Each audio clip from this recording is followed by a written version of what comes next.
Hello friends, Kalpana's kitchen में आपनु हार्दिक स्वागत है। आज આપણે બનાવીશું લાલ ચટાક અને ટેસ્ટમાં મજેદાર એવું ગુંદાનું ટેસ્ટી અથાણું। તો વિડિયો જોવાનું ચૂકતા નહીં। તો ચાલો શરૂ કરીએ બનાવવાનું ગુંદાનું અથાણું। આજે આપણે બનાવવાના છે ગુંદાનું અથાણું। તો મેં 250 ગ્રામ ગુંદા લીધા છે, 250 ગ્રામ કેરી લીધી છે। ત્યાર પછી મસાલાની સામગ્રીને જોઈએ તો 1 ચમચી હિંગ છે, નીચે મેં મરી લીધા છે અને લવિંગ લીધા છે। બાકીના તેજાના એટલા માટે નથી લીધા કારણ કે આપણે મસાલો આની અંદર ભરવાનો છે, એટલા માટે મેં બીજા તેજાના એડ નથી કર્યા। 250 ગ્રામ મેં તેલ લીધું છે, 25 ગ્રામ મેં આખા ધાણા લીધા છે, 25 ગ્રામ વરિયાળી લીધી છે, 25 ग्राम राईना कुरिया लीधा है और 100 ग्राम में मेथीना कुरिया लीधा है। એટલે टोटल 250 ग्राम में कुरिया लीधा है। आ तमे मशीन अंदर एटले के ब्लेंड करी शको छो। अमने आखा भावे छे એટલા માટે અમે આખા રાખ્યા છે। સૌ પહેલા આપણે ગુંદાનો મસાલો બનાવી લેશું કારણ કે મસાલા જે આપણે બનાવવાના છે એ ગરમ હોય છે, એટલે ઠરે પછી આપણે ગુંદાને ઠળિયાને એવું કાઢીશું। એટલે પહેલા આપણે મસાલો બનાવી લઈએ। तो चलो शुरू करिए। गैस चालू करी अने आपणे तेल गरम करवा मूकीशुं। मैं 250 तेल गरम करवा मूक्युं छे अने थोड़ुंक आपणे मसालानी अंदर एड करीशुं। बाकीनो मसालो ठरी जाय पछी एड करीशुं। हवे आपणे मेथीना कुरिया एड करीशुं, राईना कुरिया एड करीशुं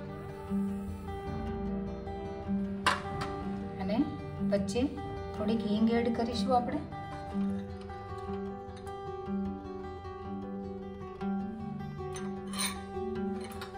अने आ तेजाना लीधा छे ई एड करीशुं। हवे आपणे थोड़ा कुरिया नाखीने चेक करी लईए के तेल आव्युं छे के नहीं। आ तमे जोई शको छो के कुरिया ऊपर आवी गया छे, एनो मतलब के तेल आवी गयुं छे। हवे आपणे गैस बंद करी दईए।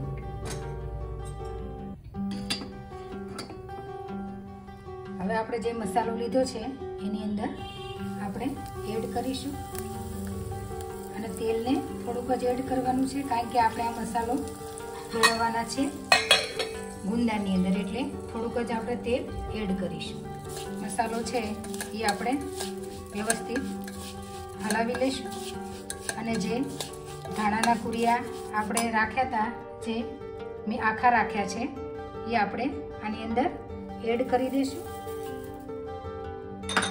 वरियाળી पण आनी अंदर एड करी देशुं आपणे।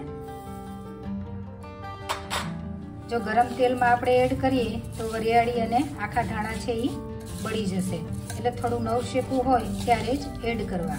એટલે બધા આપણે એડ કરી દીધા છે। હવે આ ઠરે એટલે એની અંદર આપણે લાલ મરચું છે એ એડ કરી દેશું। આપણો મસાલો છે એ એકદમ સરસ રેડી થઈ ગયો છે। હવે આપણે એને એક બાજુ ઠરવા મૂકી દેશું।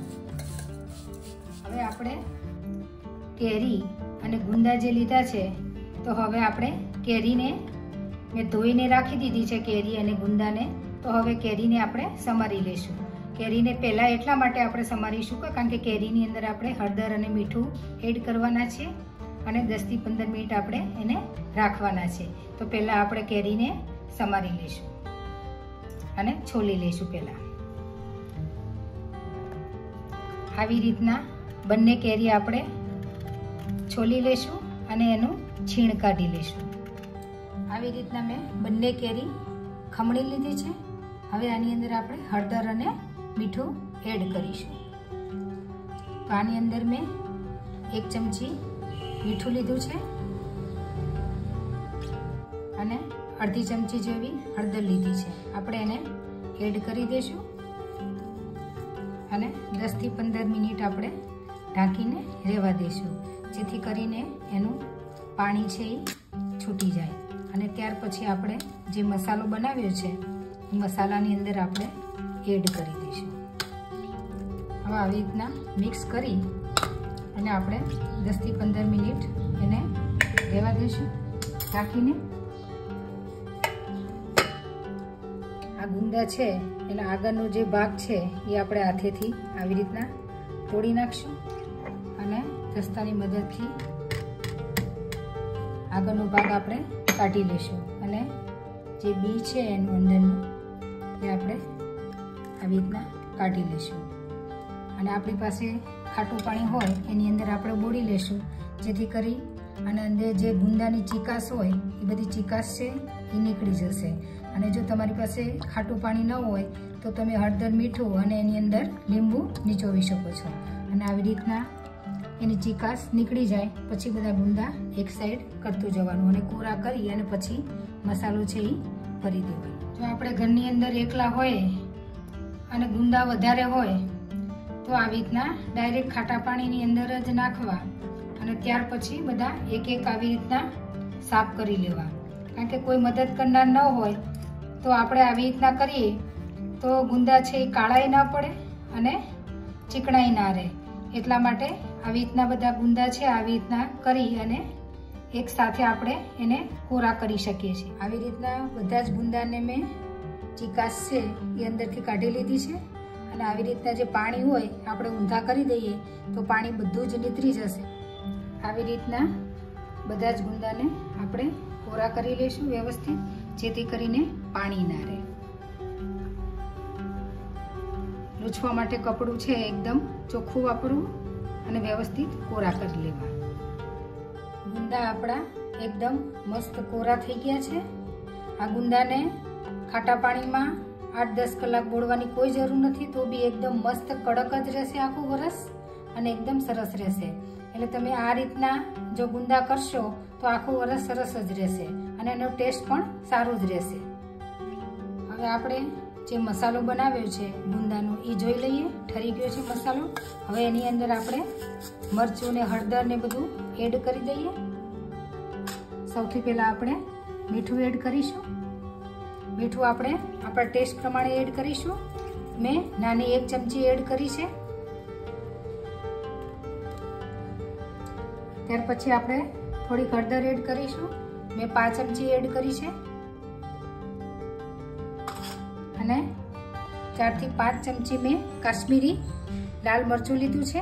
તમે તમારા ટેસ્ટ પ્રમાણે લઈ શકો છો. પહેલા આપણે થોડુંક એડ કરીશું અને હલાવી લઈશું.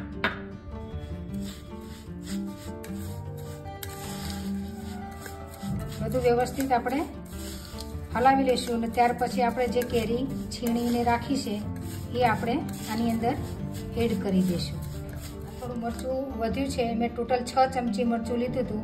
આપણે પાછું એ વધ્યું છે એ એડ કરી દઈશું બધું.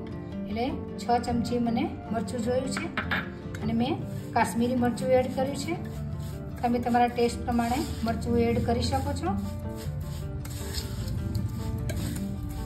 આપણે જે કેરીનું ખમણ લીધું હતું એની અંદર હળદર ને મીઠું નાખ્યું હતું અને 10 થી 15 મિનિટ આપણે રહેવા દીધું હતું.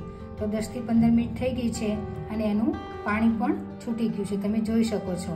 તો હવે એને આપણા નાના લાડવા વાળી અને વ્યવસ્થિત આપણે એનું પાણી આપણે કાઢી લેવાનું છે.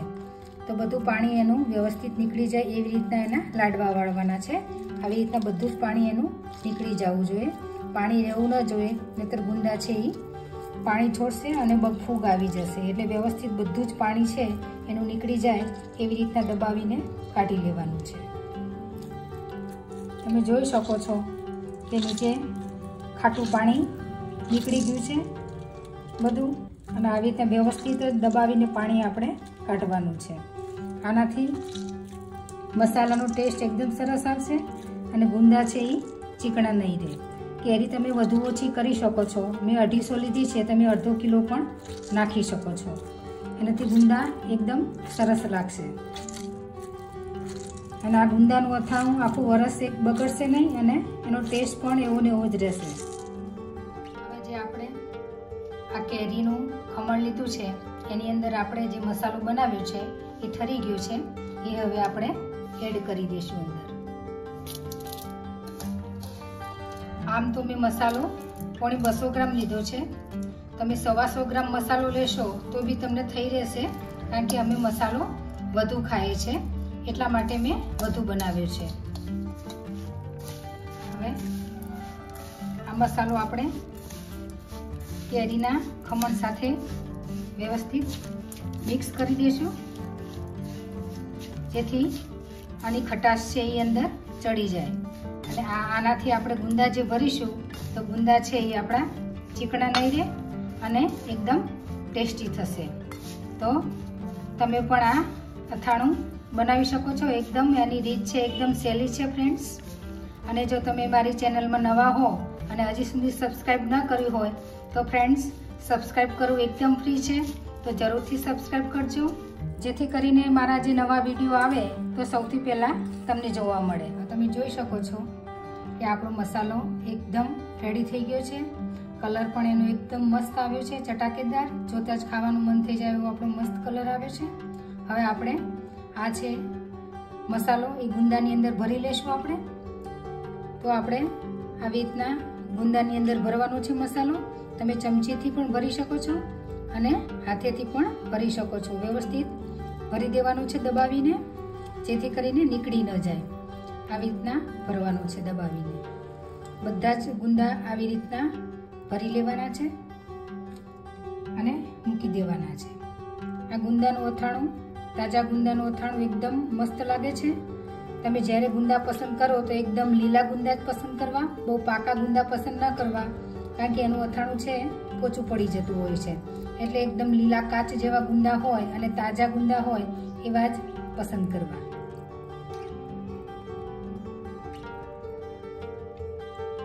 હવે આપણા જે ગુંદા હતા એ ભરાઈને રેડી થઈ ગયા છે. હવે આપણી પાસે થોડોક મસાલો વધ્યો છે, તો એ મસાલો પણ આપણે એની ઉપર એડ કરી દઈશું. હવે આપણે જે વધેલો મસાલો છે એ પણ આની અંદર એડ કરી દઈશું. આ મસાલાનો ટેસ્ટ પણ ખૂબ જ સરસ લાગે છે. તમે એમને પણ આ મસાલો ખાઈ શકો છો. ભાખરી કે પરોઠા સાથે પણ આનો ટેસ્ટ ખૂબ જ સરસ આવે છે. એટલે અમને આ મસાલો વધારે ભાવે છે, એટલે મેં થોડોક મસાલો વધારે બનાવ્યો છે. તો તમે આ અથાણું ક્યારે બનાવો છો અને તમને આ અથાણું કેવું લાગ્યું તો મને કોમેન્ટ સેક્શનમાં જરૂરથી જણાવશો. હવે જે અથાણાની અંદર આપણે મસાલો નાખ્યો છે એ વ્યવસ્થિત આપણે એને દબાવી દઈશું અને 2 થી 3 કલાક આપણે રહેવા દઈશું. અને ત્યાર પછી આપણે એને બરણીમાં ભરી અને તેલ એડ કરશું. જો તમે બરણીમાં ભરીને તેલ એડ કરવું હોય તો બી કરી શકો છો, અને આની અંદર ડાયરેક્ટ તેલ એડ કરી અને બરણીમાં ભરવું હોય તો બી તમે ભરી શકો છો. આપણું અથાણું છે એ રેડી થઈ ગયું છે. હવે એની અંદર આપણે જે વધારાનું તેલ હતું ઠંડુ કરેલું એ આપણે એડ કરીશું. જો તમારે ડાયરેક્ટ બરણીની અંદર રેડવું હોય તો પહેલાં ગુંદા છે એ બરણીની અંદર મૂકી દેવા અને ઉપર તેલ રેડવું. હું છે એ આની અંદર ડાયરેક્ટ તેલ રેડીશ, કારણ કે એક દિવસ આપણે આની અંદર રહેવા દઈશું તો અંદર તેલ છે એ છૂટી જશે ને ત્યાર પછી હું બરણીની અંદર ભરીશ. તો જે આપણે 250 ગ્રામ તેલ લીધું હતું એની અંદર આટલું તેલ વધ્યું છે, તો આની અંદર હું એડ કરીશ થોડું થોડું.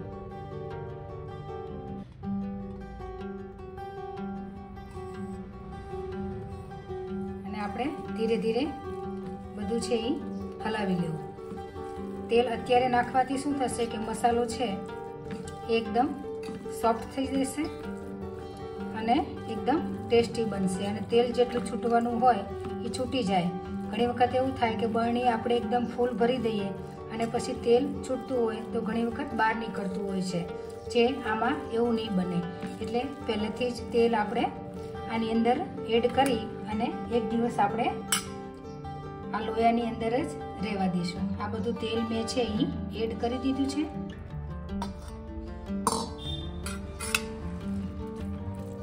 ગુંદાનો કલર પણ એકદમ મસ્ત આવ્યો છે. તો તમે ગુંદાની સિઝન ચાલે છે તો તમે પણ જરૂરથી ટ્રાય કરજો ગુંદા બનાવવાની. આનું અથાણું ખૂબ જ ટેસ્ટી લાગે છે. અત્યારે મને તેલ બરોબર લાગે છે.